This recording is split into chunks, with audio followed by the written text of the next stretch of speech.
I didn't scream. I acted. The Toyota's engine ticked as it cooled in the driveway. I'd driven 7 hours straight from the distribution center in Columbus, cutting my trip short by a day because the supplier meeting wrapped early. My lower back ached. My eyes felt like someone had rubbed sand in them. I wanted a shower and maybe 10 hours of sleep. Instead, I saw 2 patrol cars parked in front of my townhouse. The red and blue lights weren't flashing. That was the first thing I noticed. No sirens, no neighbors standing around with their phones out. Just 2 cruisers sitting there like they belonged, doors closed, engines running. My daughter was on the front step. Emma, 5 years old, wearing her purple unicorn shirt and the jeans with the flowers on the pockets. She was holding Mr. Whiskers, the stuffed rabbit she'd had since she was 2. The one with the torn ear that I kept meaning to stitch. She was crying. Not the loud kind of crying, the quiet, shaking kind, the kind that meant she'd been crying for a while and had run out of noise. Grabbed my keys, got out. My boots hit the pavement and I was moving before I could think about it. Not running, walking fast. The kind of walk that said I belonged here, and whoever didn't could get the hell out. 2 officers stood near Emma. One was a woman, late 30s maybe, dark hair pulled back tight. The other was a guy, younger, with a military haircut, and the kind of posture that said he lifted weights before his shift. Emma saw me. Her face crumpled and she tried to run, but the female officer stepped slightly to the side, not blocking her exactly, just making it clear she should stay put. Emma. My voice came out steadier than I felt. It's okay, baby. I'm here. The male officer turned. His hand didn't go to his weapon, but it shifted near his belt. Habit, probably. Sir, are you the homeowner? I'm her father. I kept walking. What's going on? We received a call about a child welfare concern. The female officer had a clipboard. She held it like a shield. We're just following up. I reached Emma and dropped to one knee. She threw her arms around my neck and buried her face in my shoulder. Her whole body was shaking. You're okay, I said into her hair. You're okay, sweetie. I'm right here. She smelled like the strawberry shampoo we'd used that morning before I left. That morning felt like a month ago. I looked up at the officers. Who called? The male officer glanced at his partner. She consulted her clipboard. We're not at liberty to disclose that information, sir. We received a report that a minor was left unattended at this residence. She wasn't unattended. Her grandmother was supposed to be watching her. Is the grandmother here now? Apparently not. The female officer wrote something down. Her pen made scratching sounds on the paper. Sir, can you tell us where you've been? Columbus, work trip. I'm a regional logistics manager for statewide construction supply. I left yesterday morning. My mother was supposed to stay here with Emma until I got back tomorrow. And your mother is? Linda Brennan. She lives about 15 minutes from here. More writing. The male officer shifted his weight. His radio crackled and he turned down the volume without looking at it. Mr. Brennan, we're going to need to verify some information. Do you have identification? I pulled out my wallet with one hand, keeping the other arm around Emma, handed over my driver's license. The female officer studied it, compared the photo to my face, handed it back. And you have custody of... She glanced at her notes. Emma? Full custody. Her mother's not in the picture. Meaning? Meaning she left when Emma was 6 months old, and I haven't heard from her since. The officers exchanged another look. Some kind of silent communication I wasn't part of. Amazing how fear looks official when it wears a badge. The female officer flipped to a new page on her clipboard. Mr. Brennan, when you left yesterday, what time was it? 6 in the morning. I had a meeting at 9, and it's a 7-hour drive. And your mother arrived? She was already here. She came over the night before and slept in the guest room. So she was here this morning when you left? Yes. And the plan was for her to stay until when? Tomorrow evening. I was supposed to get back around 6. Why did you come back early? I looked at her. Really looked at her. She wasn't asking out of curiosity. She was building a timeline, checking for inconsistencies. The meeting wrapped up early. We finished the contract negotiation by noon. I grabbed lunch and hit the road. Didn't see the point in paying for another night in a hotel when I could sleep in my own bed. Did you inform your mother you were coming back early? No, I wanted to surprise Emma. So your mother wasn't expecting you? No. The male officer stepped closer, not threatening, just present. Mr. Brennan, the call we received indicated that the child was found alone in the residence. The caller stated they observed the minor through a window, unattended, for approximately 30 minutes before contacting authorities. My jaw tightened. I felt Emma's grip on my neck increase. That's impossible. My mother wouldn't leave her alone. The door was unlocked when we arrived, the female officer said. We entered after announcing ourselves and found Emma in the living room watching television. There was no adult present. I stood up, keeping Emma's hand in mine. She pressed against my leg. Where's my mother now? We don't know, sir. We're trying to contact her. The number listed in the report goes to voicemail. Of course it did. The female officer's pen hovered over her clipboard. Sir, do you have any family conflict we should know about? There it was, the question they'd been building toward, the real reason they were still here instead of clearing the call and moving on. Why would you ask that? The caller expressed concern about the child's welfare, stated there had been previous incidents of neglect. That's bullshit. Sir, we're just gathering information. I've never neglected my daughter, ever. Check with her school, check with her pediatrician, check with anyone who actually knows us. The male officer held up a hand, placating gesture. We're not making any accusations, Mr. Brennan. We're trying to understand the situation. The situation is my mother was supposed to be watching my daughter and apparently decided to leave. I don't know why, but that's on her, not me. Do you know where she might have gone? Her house, probably, or my sister's place. Your sister's name? Jennifer Brennan Walsh. She lives over in Riverside. More writing. The scratching sound was starting to make my teeth hurt. The female officer looked at Emma. Sweetie, are you okay? Emma nodded against my leg, but didn't say anything. Has anyone hurt you? Another nod, then a shake. Then she buried her face harder against my jeans. The officer looked back at me. Mr. Brennan, we're going to file a report about this incident. Someone from Child Protective Services may follow up. Fine. They can call me any time. In the meantime, is there anyone who can verify your whereabouts for the past 24 hours? I pulled out my phone, opened my work email, showed them the meeting confirmation with timestamps, showed them my hotel receipt from last night, showed them the gas station charge from this afternoon in Canton. The female officer photographed each screen with her phone. Okay, she said finally. Thank you for your cooperation, Mr. Brennan. Am I free to take my daughter inside? Yes, sir. We'll be in touch if we need anything else. I picked Emma up. She wrapped her legs around my waist and her arms around my neck. She was getting too big to carry like this, but I didn't care. The officers walked back to their cruisers. I watched them confer for a minute, looking at their notes, before they got in and drove away. The street was quiet again. A few curtains twitched in neighboring windows. I carried Emma inside and locked the door behind us. The house looked normal, television still on, Emma's coloring book scattered on the coffee table, a half-eaten sandwich on a plate in the kitchen. My mother's purse was gone. Her shoes that she always left by the door were gone. Her phone charger she kept plugged in by the couch was gone. She hadn't just stepped out. She'd left. I set Emma down on the couch and knelt in front of her. Her eyes were red. Her cheeks were blotchy. Mr. Whiskers was damp from her tears. Baby, I need you to tell me what happened. She hiccuped. Grandma left. When did she leave? After lunch. She said she had to go somewhere and she'd be back soon. How long ago was that? Emma shrugged. She didn't have a good concept of time yet. An hour could be forever at her age. Did she say where she was going? Uh-uh. Did anyone else come over? No. Did anyone call? Aunt Jenny called. Grandma talked to her in the kitchen. Then she got her purse and said she had to go. I pulled Emma into a hug. She was still shaking. You're not in trouble, I said. You didn't do anything wrong, okay? The police came. I know, baby. They asked where you were. What did you tell them? I said you went to work. I said Grandma was supposed to be here. That's exactly right. You told them the truth. Are they going to take me away? No. I said it firmly. Made sure she could hear the certainty in my voice. No one is taking you anywhere. You're staying right here with me. She nodded against my shoulder. I held her for a while, let her cry herself out. When she finally pulled back, her breathing had steadied. She wiped her nose on her sleeve. Can I watch cartoons? Yeah, sweetie, whatever you want.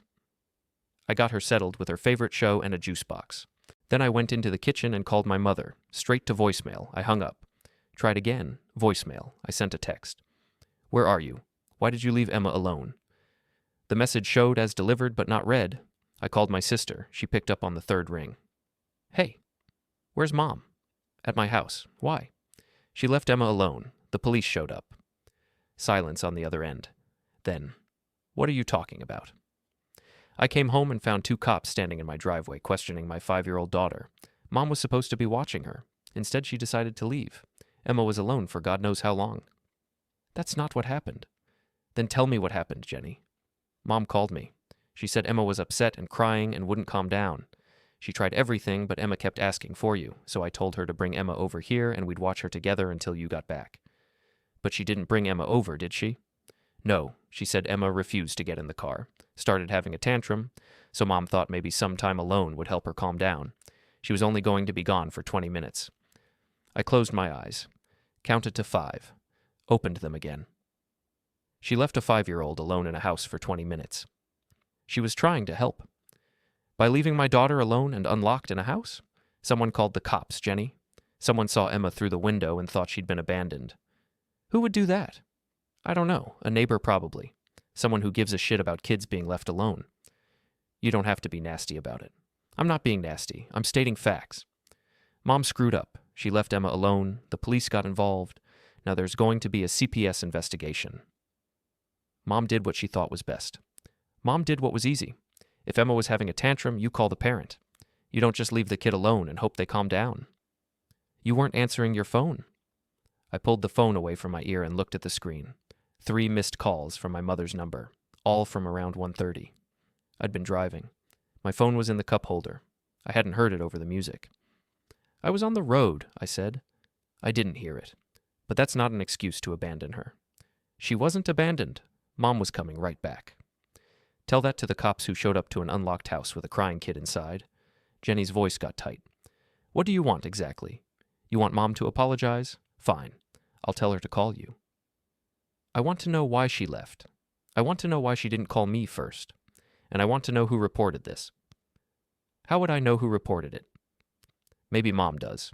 She doesn't. Put her on the phone. She's resting. She was really upset about all this. She's upset? My daughter was questioned by police. And whose fault is that? I stopped, pulled the phone away from my ear again, looked at it like it had turned into something unfamiliar. What did you just say? You heard me. You're the one who left her with Mom. You're the one who took off for some work trip instead of being here. Maybe if you were around more, this wouldn't have happened. I hung up, stood in the kitchen staring at my phone. My hands were shaking. I opened my messages, scrolled through my recent conversations with my mother and sister. Nothing unusual, normal family stuff. Plans for Emma's birthday next month. A funny video my mom had sent last week. A meme from Jenny about coffee. Nothing that suggested this. Nothing that explained why my mother would leave Emma alone. Nothing that explained why my sister was blaming me for it. I went back to the living room. Emma was curled up on the couch, eyes half closed, watching her show. Mr. Whiskers was tucked under her chin. I sat down next to her. She immediately scooted closer and leaned against my side. Daddy? Yeah, baby? Can Grandma come back? I looked down at her small face and her red eyes and the tear tracks still visible on her cheeks. We'll see, I said. She nodded, went back to watching cartoons. I pulled out my phone again, opened a new browser tab, typed in Child Welfare Investigation, What to Expect.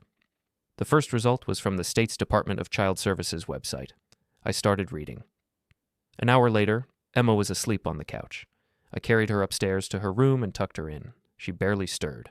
I went back downstairs, made coffee, sat at the kitchen table with my laptop, and started going through my options. Document everything. That was the first piece of advice I found. Write down exactly what happened, save any messages, keep records of Emma's school attendance, medical appointments, anything that showed she was well cared for. I opened a new document and started typing. By the time I finished, it was after midnight. Emma hadn't woken up. The house was quiet except for the hum of the refrigerator and the occasional creak of the building settling. I saved the document, backed it up to the cloud, sent a copy to my personal email. Then I sat there staring at the screen. My phone buzzed. Text from my mother. I'm sorry about today. I thought I was doing the right thing. Can we talk tomorrow? I stared at the message for a long time. Then I typed back, no. I turned off my phone, closed the laptop, went upstairs and checked on Emma one more time. She was sleeping peacefully now. Her breathing was even. Mr. Whiskers had fallen onto the floor. I picked him up and tucked him back next to her. I love you, baby, I whispered.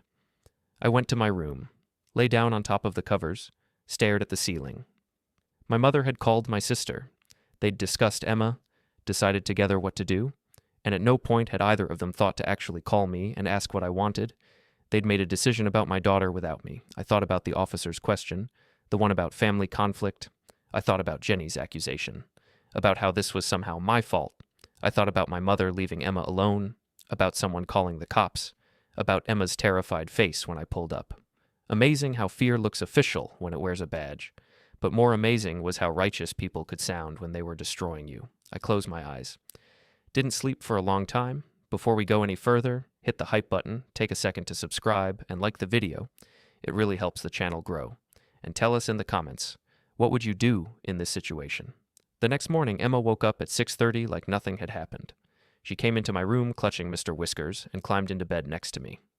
"Morning, Daddy." "Morning, sweetie. Can we have pancakes?" "Sure." I got up, made coffee first, then pancakes. Emma sat at the kitchen table drawing in her coloring book. She was working on a picture of a castle with a princess who had purple hair. "That's pretty," I said, sliding a plate in front of her. "Thanks. The princess is brave." "Yeah? What makes her brave?" "She fights dragons." "Good for her." Emma drowned her pancakes in syrup and ate them systematically, cutting them into perfect squares before spearing each one with her fork. She'd learned that from some kids' show about proper eating habits. I didn't have the heart to tell her that most adults just rolled their pancakes up and ate them with their hands when no one was looking. My phone was still off. I wasn't ready to turn it on yet. We had a quiet morning. I did laundry while Emma played with her dolls. We watched a movie. I made mac and cheese for lunch, normal Saturday stuff. It wasn't until Emma went down for her afternoon nap that I finally turned my phone back on. 17 missed calls, 32 text messages, 10 calls from my mother, 4 from Jenny, 3 from a number I didn't recognize. I ignored all of them and called my boss instead. "Brennan," he answered. "Everything okay? Thought you weren't back until today." "Wrapped up early. Listen, I need to take Monday off. Family emergency." "Everything all right?" "Will be. Just need to handle some things." "Sure, no problem. Take Tuesday too if you need it." "Thanks, I'll keep you posted." I hung up and immediately called Emma's school. Got the principal's voicemail. Left a message saying Emma would be absent on Monday, possible family matter, would update as needed. Then I called my insurance company and got transferred to member services. "I need to verify my daughter's medical records are complete and up to date. Can you tell me who has authorization to access her information?" The representative put me on hold. Came back 3 minutes later. "Mr. Brennan, according to our records, you're listed as the primary guardian. Your mother, Linda Brennan, is listed as an emergency contact with medical authorization. Would you like to update that?" "Yes. Remove her authorization. She should only be listed as an emergency contact without medical access." "I can certainly help with that. Can I ask the reason for the change?" "Personal family matter." "Understood. I've updated the record. Is there anything else I can help you with today?" "That's it. Thanks." I hung up. Pulled up Emma's school portal on my laptop.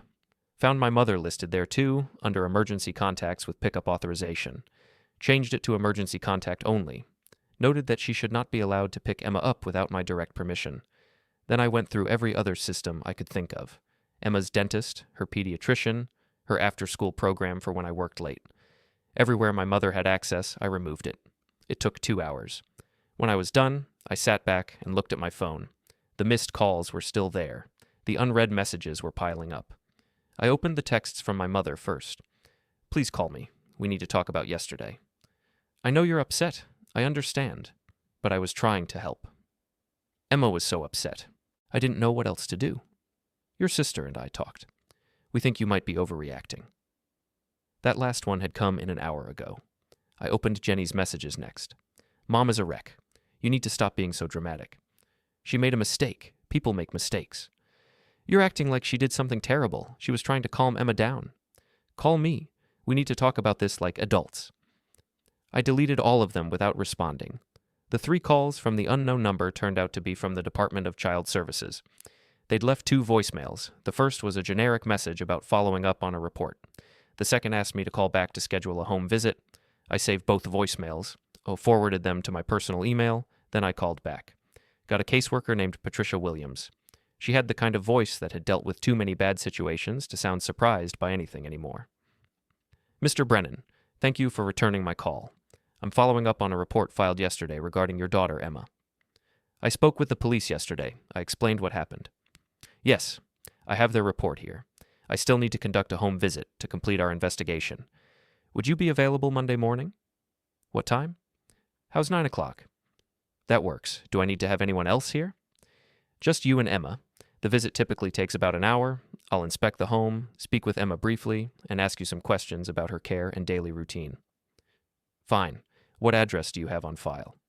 She read it back to me. It was correct. I'll see you Monday at 9, she said. After I hung up, I spent the next 2 hours cleaning the townhouse. Not that it was dirty, but I wanted it perfect.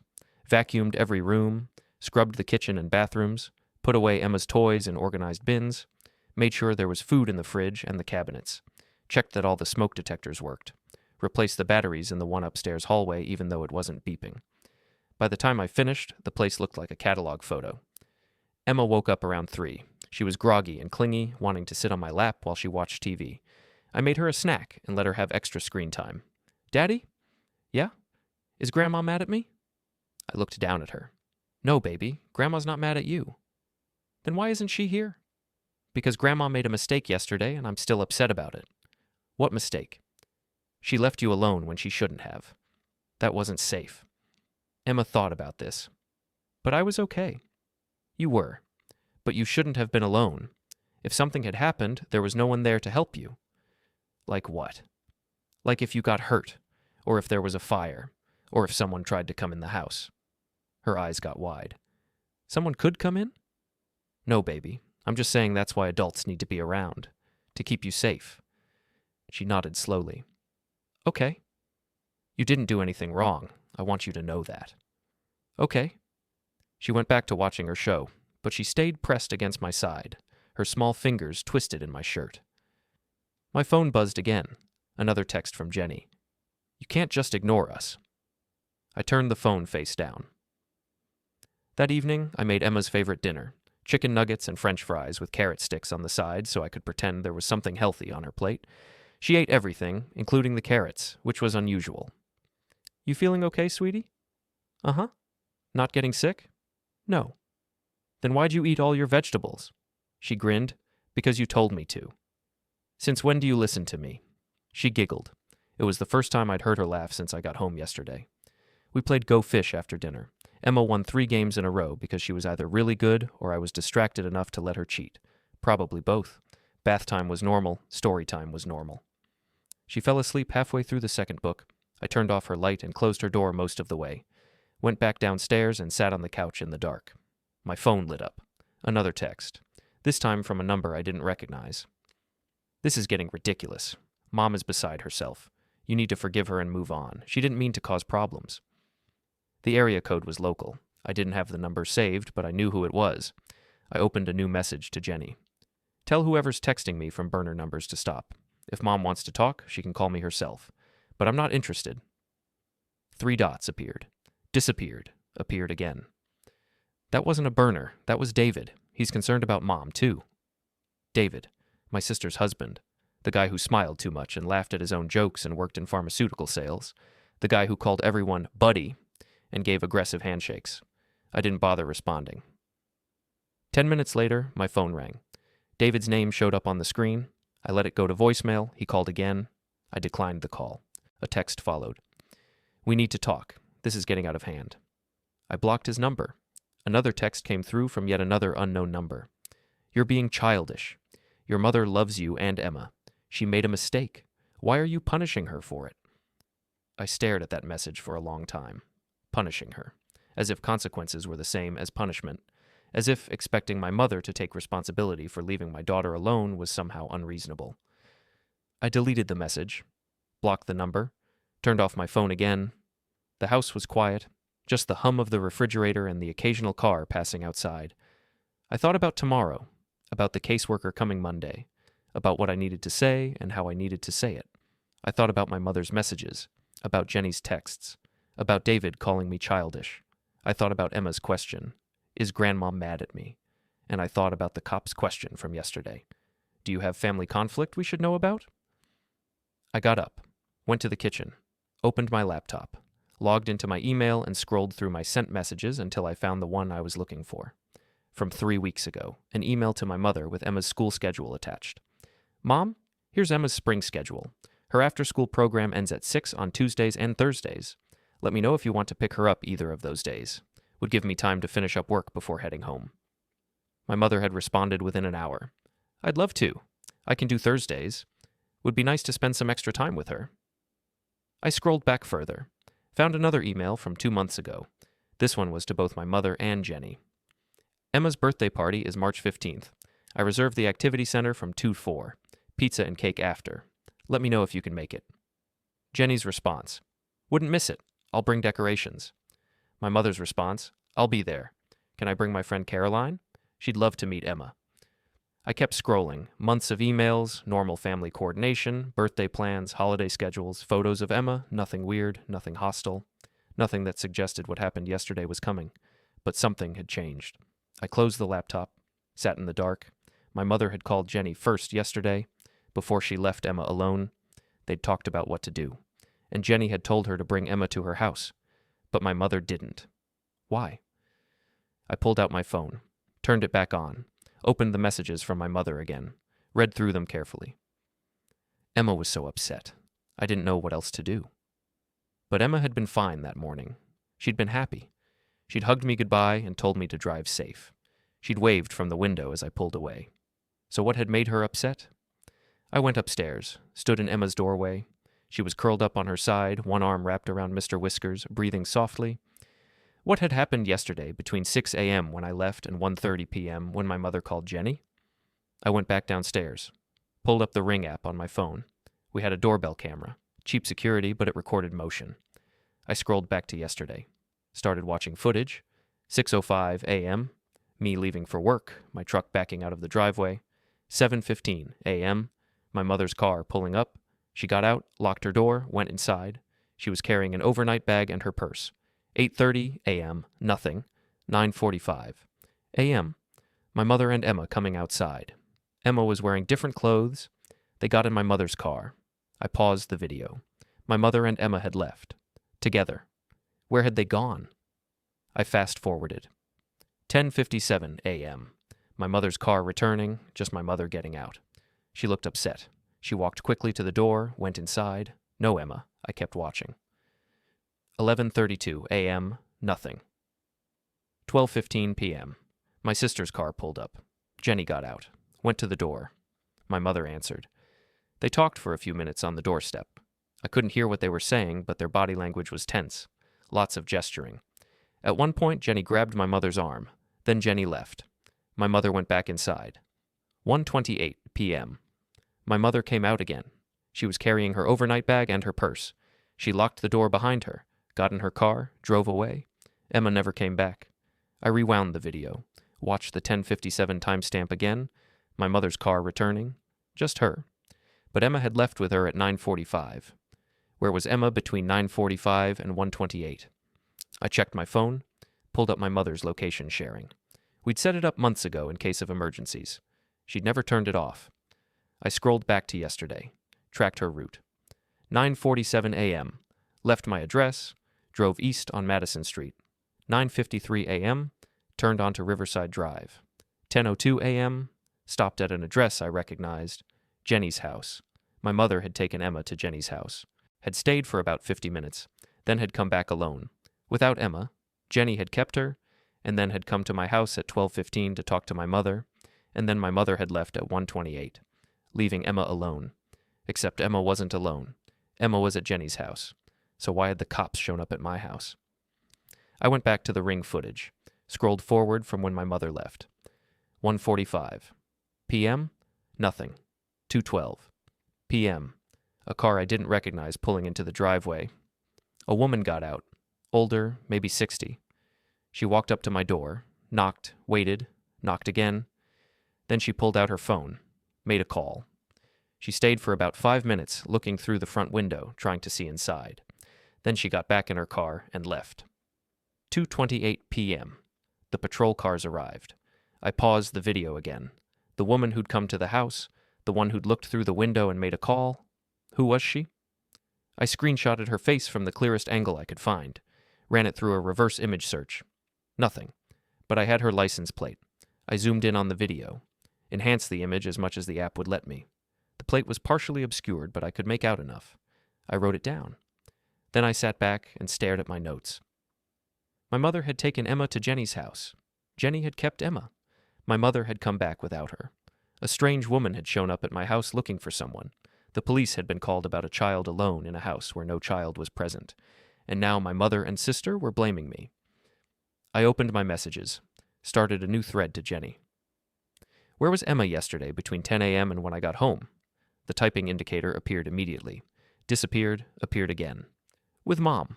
Why? That's not what the doorbell camera shows. Long pause. No typing indicator.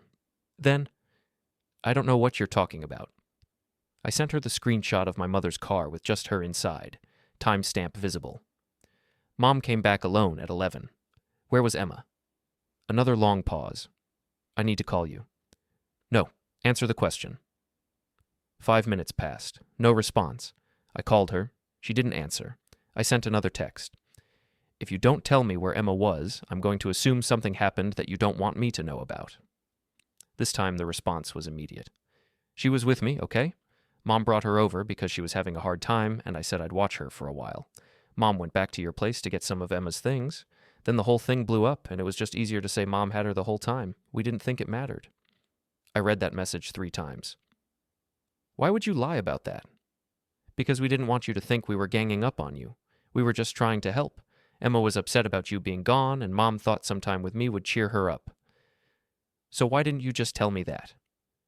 Because you would have been mad that we took her out of the house without asking you. You're right. I would have been. See? That's exactly what I mean. You're so controlling about Emma. We can't do anything without you freaking out.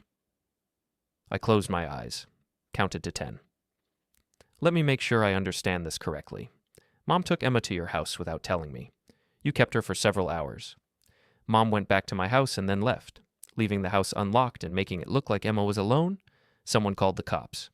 And now you're both acting like I'm the one who overreacted? That's not how it happened. Then tell me how it happened. I can't talk about this over text. Then call me. Not while you're angry. I'm going to be angry for a while, Jenny. So either talk to me now or don't talk to me at all.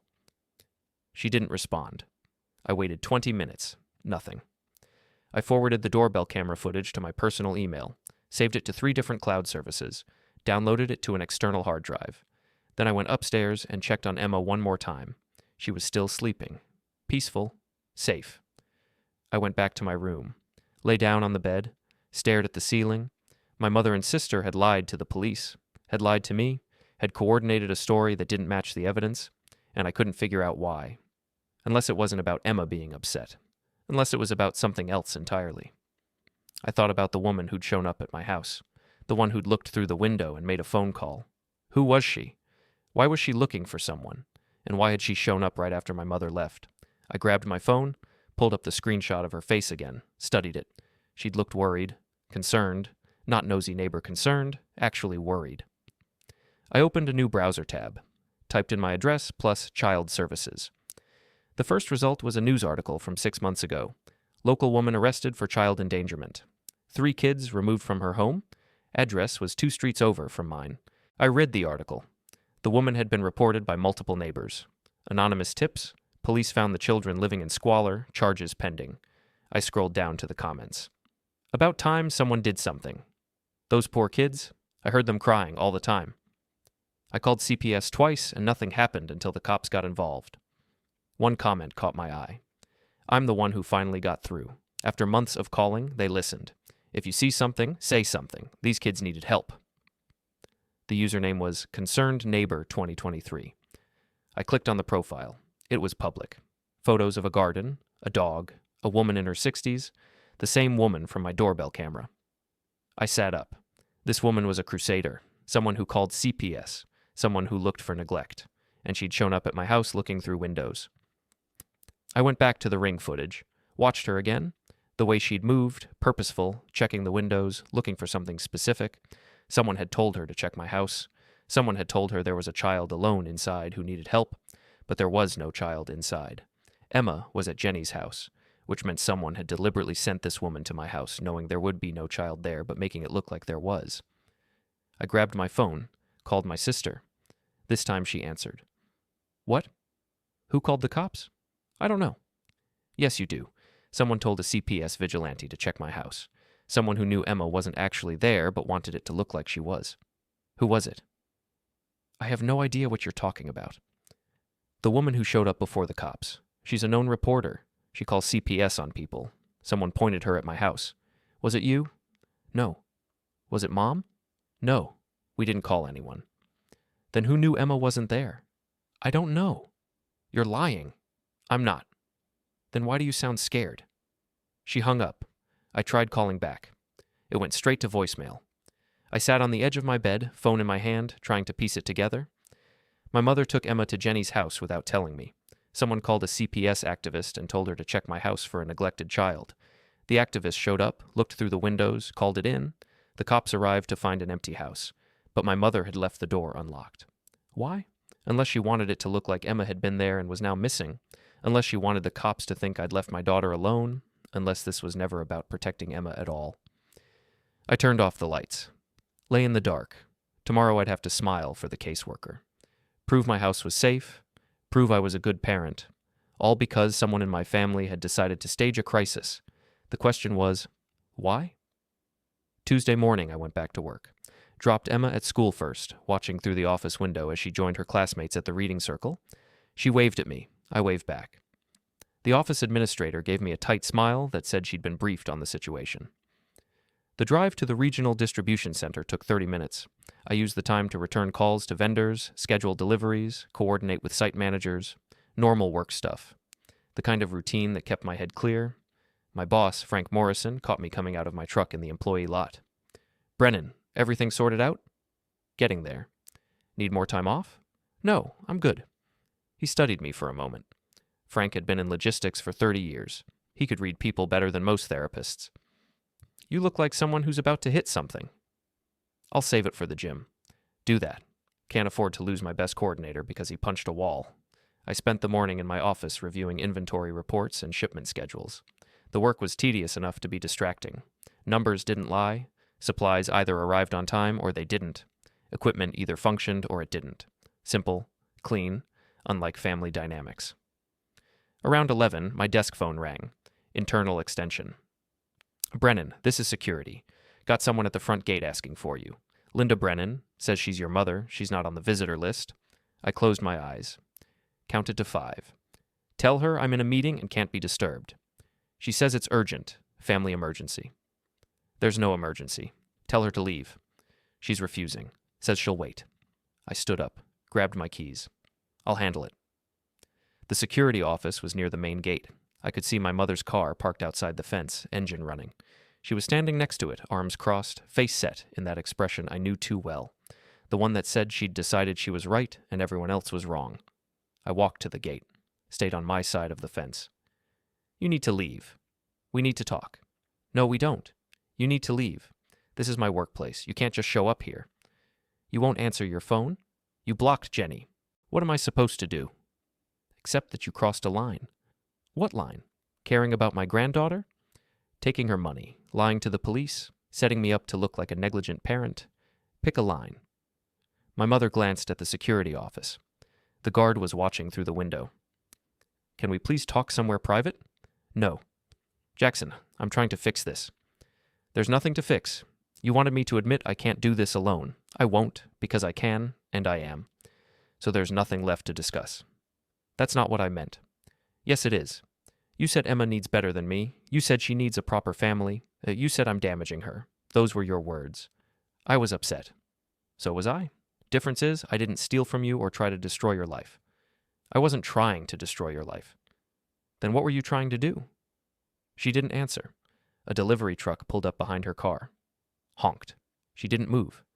Mom, you need to go. You're blocking the access road. Not until you listen to me. The truck honked again. Longer this time. The security guard came out of his office. Ma'am, you need to move your vehicle. I'm talking to my son. You're blocking commercial traffic. Either move or I'm calling the police. My mother looked at me. Some part of her expected me to intervene, to tell the guard it was fine, to let her stay. I didn't say anything. She got in her car, drove away. The guard looked at me. Family? Unfortunately. Need me to flag her vehicle? Keep her off the property? Yeah, add her to the no access list. Linda Brennan, and add Jennifer Walsh too, just in case. Got it. I went back to my office. Tried to focus on work. Couldn't. My mother's face kept appearing in my mind. The desperation in her eyes. The way she'd stood there waiting for me to rescue the situation. Not my job anymore. My phone buzzed. Text from an unknown number. You're going to regret this.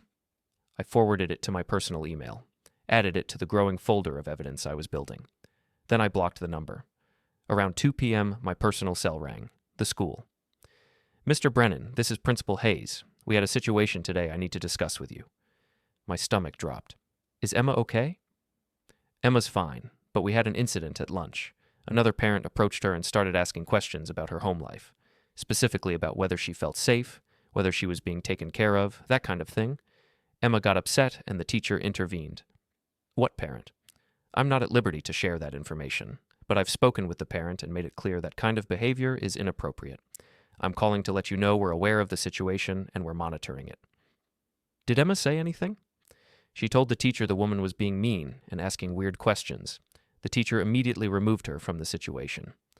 Thank you. I appreciate you handling it. Mr. Brennan, I don't know what's happening with your family, but I want you to know Emma is safe here.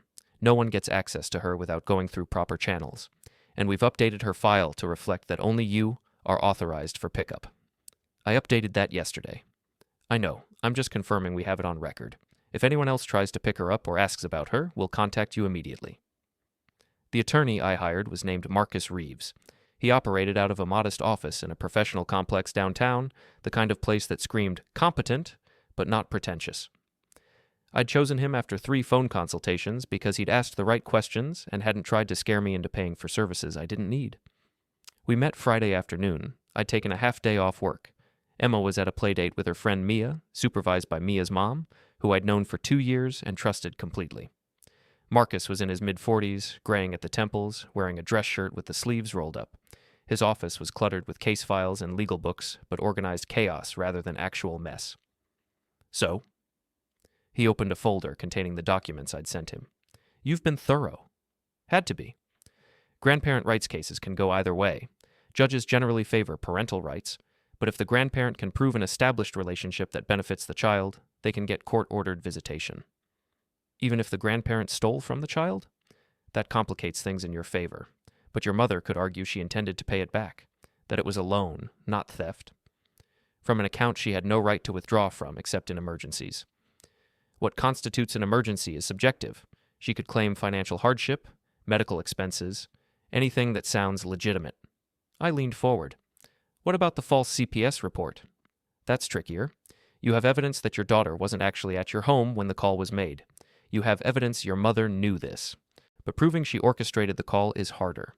The woman who reported it could claim she saw something through the window that concerned her. She could say someone told her the child was home alone. Someone did tell her. That's the point. But you can't prove who. Not definitively. Your mother will deny it. Your sister will deny it. And unless you have recorded conversations or messages explicitly planning it, it becomes he said, she said. I pulled out my phone, opened the recordings I'd been making. I've been documenting everything, every conversation, every text. Marcus's eyebrows went up. You recorded conversations without consent? This is a one-party consent state. It is, but you need to be careful.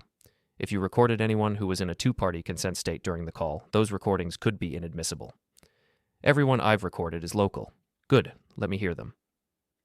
I played him the relevant clips. My mother at her house admitting she took the money, Jenny's evasive answers about where Emma had been, the lawyer's call trying to negotiate visitation. Marcus listened without interrupting. When I finished, he sat back. This is good. Not bulletproof, but good. Your mother admitted to taking the money. That's useful. The rest is circumstantial, but it builds a pattern. If she files for visitation, we can use this to show she's not acting in the child's best interest. What are the chances she wins? Honestly, 30-40%. Judges don't like to separate grandchildren from grandparents unless there's clear harm, but the theft and the false report work in your favor. Plus, you're not denying all contact. You're just requiring supervision and certain conditions. That's reasonable. I don't want her to have any contact. I understand, but legally, that's a harder position to defend. If you're willing to allow supervised visitation, say once a month for an hour, you look like the reasonable parent trying to balance family relationships with protecting your daughter. If you demand zero contact, you risk looking vindictive. I didn't say anything. Marcus leaned forward. Look, I get it. She violated your trust. She lied. She tried to damage you, but family court isn't about punishment. It's about the child's best interest. And judges generally believe having extended family in a child's life is beneficial unless proven otherwise. So I have to keep rewarding her bad behavior. You have to be strategic. Give an inch in court, but document everything. If she violates any terms, if she tries anything else, you build a case for completely cutting her off. But right now, you need to look like the reasonable one. I hated it, but he was right. Fine. Supervised visitation, once a month, 1 hour, at a neutral location. And I want it documented that any attempt to alienate me from Emma or spread false information results in immediate termination of visitation. Marcus made notes. We can work with that. Has she filed anything yet? No. Her lawyer called, trying to negotiate. I told them to return the money first. Has she? Not yet. Then we wait. Let her make the next move. In the meantime, keep documenting, keep recording, and don't engage with her directly. All communication goes through attorneys. What about my sister? Same thing. No direct contact. If she tries to reach you, document it, but don't respond.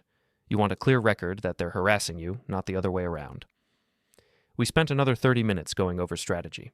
What to expect if my mother filed a petition, how to prepare Emma for possible court proceedings, what evidence to prioritize. When I left his office, I had a retainer agreement and a plan, also a headache. I picked Emma up from her playdate. She was happy, chattering about the games they'd played and the snacks they'd eaten. Normal kid stuff. Did you have fun? So much fun. Mia has a new doll that talks. Can I get one? Maybe for your birthday. That's forever away. 2 months. That's forever. I smiled. We'll see. We stopped for pizza on the way home. Emma got her usual, cheese with extra cheese. I got pepperoni. We sat in a booth by the window and she told me more about her day. Mia's mom asked if you were okay. What did you say? I said you were fine. Are you fine? Yeah, baby, I'm fine. You look tired. I am tired, but I'm okay. Grandma called Mia's mom. I set down my pizza. When? Today, before you picked me up. Mia's mom talked to her in the kitchen. I couldn't hear what they said. Did Mia's mom say anything to you? No, but she looked worried after. I pulled out my phone, texted Mia's mom. Hey, thanks again for watching Emma today. She said my mother called you? The response came within a minute. Yes. She asked how Emma was doing. I kept it brief, said Emma was fine and you'd be picking her up soon. Hope that was okay. That's perfect. Thanks for not engaging. Of course, Emma's a great kid. You're doing a great job with her. I showed Emma the message. See? Everything's fine. Mia's mom just wanted to make sure we were okay. Okay. But Emma looked uncertain. Kids picked up on tension even when you tried to hide it. We finished our pizza, drove home, did the usual evening routine, bath, stories, bedtime. Daddy? Yeah, sweetie. Will Grandma stop being mad? Eventually. But right now, Grandma and I don't agree on some things, so we're taking a break from each other. Because of me? No, because of choices Grandma made. None of this is your fault. You didn't do anything wrong. Promise? Promise. She fell asleep holding Mr. Whiskers. One small hand curled under her chin. I went downstairs, checked my email, found a message from my mother's attorney. Mr. Brennan, my client has returned the funds to the account in question. She hopes this gesture demonstrates her willingness to resolve this matter amicably. We'd still like to arrange mediation to discuss visitation terms. Please advise on your availability. I checked Emma's college account. Sure enough, $8,000 had been deposited that afternoon. I forwarded the email to Marcus with a note. Money's back. What now? His response came 20 minutes later. Good. Respond that you're willing to discuss supervised visitation terms through your attorney. CC me. Don't agree to anything without running it past me first. I did exactly that. Kept my response professional and brief. The return of funds is appreciated. My attorney will be in touch regarding visitation terms. All future communication should go through Marcus Reeves at Reeves Family Law. Sent it. CC'd Marcus. Closed my laptop. Done for the night. Or so I thought. The next 2 weeks passed in a strange kind of suspended tension. Life continued normally on the surface. Work, school pickups, dinners, bedtime routines, while underneath, everything was coiling tighter. My mother's attorney sent 3 more emails requesting mediation. Marcus responded to each one with the same message. Supervised visitation only, terms to be determined, no direct contact with Emma outside of approved visits. They pushed back. I wanted weekly visits, wanted them at my mother's house, wanted Emma to stay overnight occasionally. Marcus shut it down. Monthly visits, public location.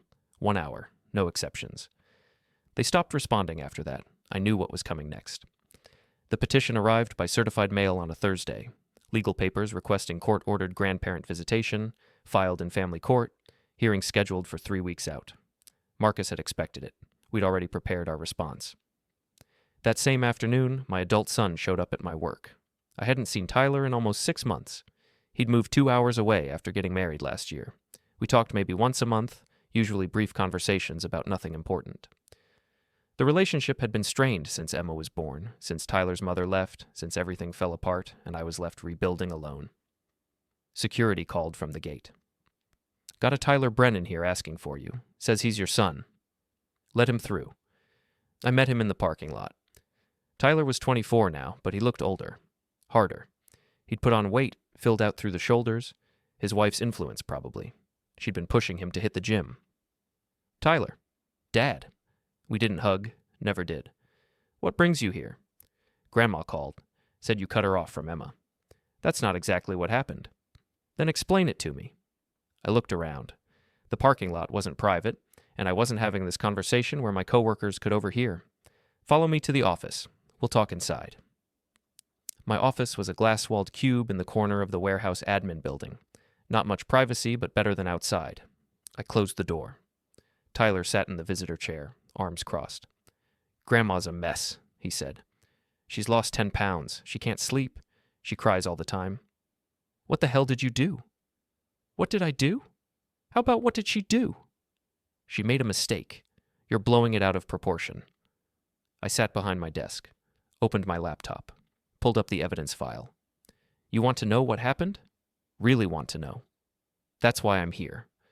I turned the screen toward him, showed him the bank statements, the doorbell footage, the timeline.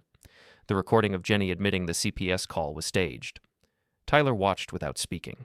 His expression shifted from defensive to uncertain to something darker. When it finished, he sat back. Jesus. Yeah. Grandma really did all that? Her and Jenny, coordinated. Why? Because they think I'm inadequate. They think Emma needs more than I can give her. They think they know better. Tell me about it. But cutting her off completely? That's pretty harsh. She stole from Emma. She lied to police. She tried to manipulate CPS into forcing visitation. What would you do? I don't know, but she's your mother, Emma's grandmother. And she crossed lines that can't be uncrossed. Tyler stood up, walked to the window overlooking the warehouse floor, equipment moving, people working, normal operations. Kara thinks you're making a mistake. Kara, his wife. I'd met her twice. Once at their wedding, once at Thanksgiving last year. She'd been polite but cold. Made it clear she had opinions about how I'd raised Tyler, about how I'd handled his mother leaving, about everything. Kara doesn't know the situation. She knows Grandma. They talk sometimes. Grandma tells her things. I'm sure she does.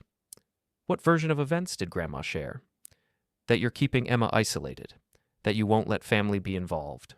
That you're punishing everyone because you can't handle being a single parent. And you believe that? I believe there's more to it than Grandma's saying, especially after seeing this. He gestured at the laptop. But I also believe you're taking it too far. How far would you take it? What? If Kara did this to you, if she lied and stole and tried to destroy your custody of your future kids, how far would you go to protect them? Tyler didn't answer. That's what I thought. He turned back to me. Grandma's not the enemy here. Then what is she? Family. Messed up family, but still family. Family doesn't do what she did. Maybe not. But shutting her out completely isn't going to fix anything. It's just going to make everything worse. For who? For her? For Jenny? I'm not interested in making them comfortable. For Emma. You think she doesn't notice? You think she doesn't wonder why Grandma suddenly isn't around? Emma knows why. I explained it to her. You told her Grandma's a liar and a thief? I told her Grandma made bad choices and we're taking a break. That's going to screw her up. You know what would screw her up more? Growing up around people who think lying and manipulation are acceptable when you want something badly enough. Tyler shook his head. You're so sure you're right. I have evidence. Evidence isn't the same as wisdom, Dad. Don't lecture me about wisdom. You're 24. You've been married less than a year. You don't have kids. You have no idea what it's like to protect someone who depends on you completely. I know what it's like to watch my father destroy family relationships because he can't forgive. That hit harder than I expected. Is that what you think I did? With your mother? I think you never got over her leaving, and I think everyone around you paid the price. Your mother abandoned you when you were 6 months old. She chose drugs over her family, over you. What was I supposed to do? Welcome her back with open arms? You could have tried. When she got clean, when she reached out. You could have at least tried. She reached out twice in 23 years, both times asking for money. That's not trying to rebuild a relationship. That's opportunism. Maybe, but you never gave her a chance to be anything more. I stood up, walked to where Tyler was standing, looked him in the eye. Your mother made her choices. I made mine. I chose to protect you, to give you stability, to be present. If that meant keeping her at a distance, so be it. I'd make the same choice again. And look how well that turned out. I barely talk to you. Emma barely knows her half-brother. You're about to lose your whole family over this thing with Grandma. At some point, you have to ask yourself if you're the problem. I'm not the problem. I'm the only one setting boundaries. Boundaries or walls? There's a difference? Yeah, Dad, there is. He headed for the door, stopped with his hand on the handle. Kara wants to meet Emma, properly. Have her over for dinner or something. Why? Because she's my sister. Because Kara wants to be an aunt. Because maybe someone in this family should try to build bridges instead of burning them. When? Soon. I'll call you with details. Tyler. He looked back. Thanks for coming, even if you think I'm wrong. I think you're hurt, and I think hurt people do dumb things. But you're still my dad, so I'm here even when you're being an idiot. He left. I stood in my office for a long time after, staring at nothing. Tyler's words echoed. You're so sure you're right. I was, because I had evidence, because I documented everything, because the facts were on my side. But facts didn't care about feelings, and maybe that was the problem. Maybe I was so focused on being right that I'd stopped considering whether I was being wise. I pulled out my phone, called Marcus. Quick question. The petition my mother filed, can Tyler testify? Your son? Sure, if he's willing. Why? Because he just showed up to tell me I'm making a mistake. If he testifies for my mother, it could complicate things. Would he do that? I don't know. Maybe. Then we need to be prepared for it. Family members testifying against each other in these cases can sway judges, especially adult children testifying about their parents' judgment. Great. Talk to him, find out where he stands. Better to know now than be surprised in court. After we hung up, I went back to work. Tried to focus. Couldn't. Tyler thought I was wrong. My mother thought I was wrong. Jenny thought I was wrong. Emma thought I was protecting her. That was the only opinion that mattered. That evening, I picked Emma up from school. She was quiet on the drive home. Everything okay, baby? Can Tyler come visit? How do you know about Tyler? Mia's mom showed me pictures. She said Tyler's my brother. Damn it. The parent network in this town was too efficient. He is your brother. He's a lot older than you. He lives far away. Can I meet him? Maybe. He might visit soon. Will Grandma come too? No, sweetie. Grandma won't be there. Oh. That one syllable carried so much weight. Disappointment, confusion, acceptance. I pulled into our driveway, turned off the engine. Emma, do you miss Grandma? She nodded. Do you understand why we're not seeing her right now? Because she made mistakes. That's right. And sometimes when people make big mistakes, we need time apart to figure things out. How much time? I don't know yet. Forever? Maybe. She looked down at Mr. Whiskers. That's sad. Yeah, baby, it is. We went inside. I made dinner. We ate mostly in silence. That night I lay in bed thinking about Tyler's words, about Emma's sad acceptance, about my mother's desperation, about whether I was building walls or boundaries. The difference, I decided, was intent. Boundaries protected, walls isolated. I was protecting Emma. That was a boundary. But maybe I was also isolating her, which made it a wall. The line between the two was thinner than I'd thought. I fell asleep thinking about that line, and wondering which side I was really on.